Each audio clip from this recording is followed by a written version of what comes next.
انا هسمعها لك بقى كلها، المربعات كلها بقى. مم.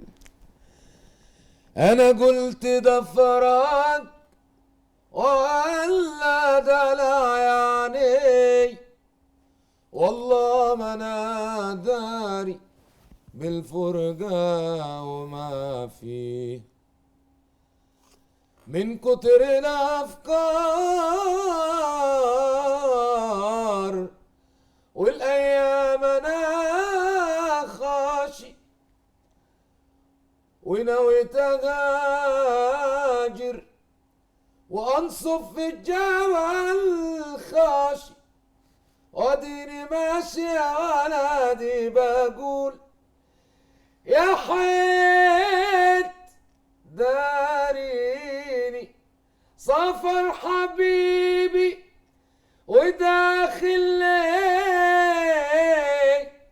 يودعني، بكى وبل المحارم وانا قلت ايه يعني، بكى وبل المحارم وانا قلت ايه يعني، والله فراق الحبايب مر وجاني، والله فراق الحبايب مر وجاني، مر وجاني، مر وجاني. الله اكبر. الله يخلي حضرتك. الله يخليك. انا مش هقول غير الله اكبر عليك. الله يخليك والله، ده شرف لينا والله، ده شرف لينا كبير. انت حاسس ان انت عندك موهبه كويسه قوي ومش قادر تتنازل عشان خاطر تواكب العصر، صح كده؟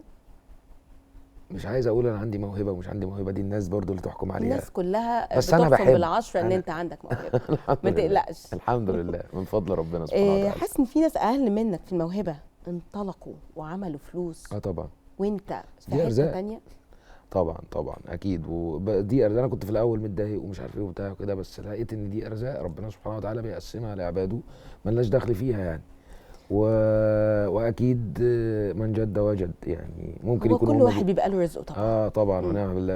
بس خد بالك الحاجات دي بتبقى يعني غير مستمره، يعني بالظبط ترند، بالظبط. حاجه بتروح وتيجي ما بالظبط. بتسمعش مع الناس. بالظبط، هو ده الحاجه الوحيده اللي هي كانت تعازيه في الامر يعني، ما نكونش زعلان ان الحمد لله رب العالمين راحت الغروب من 2017 لحد دلوقتي الناس بتسمعها، لحد دلوقتي الناس بتشغلها، لما اسمعها في الميكروباص انا وفي بسمعها كل يوم. انا بشوفها انا وانا يعني. بسمعها منك النهارده حاسه ان انا بسمعها لاول مره. الله يخلي حضرتك، ده شرف ليا.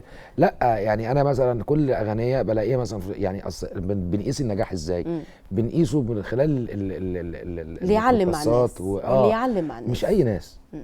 الميكروباصات دلوقتي التكاتك والحاجات دي كلها ومش عارف ايه. فانا لما اكون ماشي، انا بمشي على رجلي دايما، ما عنديش عربيه يعني، فبمشي على رجلي دايما، وبشوف الناس وبقعد اتكلم مع الناس والكلام ده كله، وفي الناس اللي بتحبني وتعرفني وبتبقى مستغربه انا ليه كده، بس انا يعني لا، انا موجود هنا عشان انا باخد من التراث، انا باخد منكم اصلا يعني، بشتغل لقمه عيشي في كده يعني. طبعا طبعا. فتلاقيني مثلا الافراح الشعبيه اللي في الشارع، الاقي مثلا مطربه صوتها حلو بتعمل جدا. افراح؟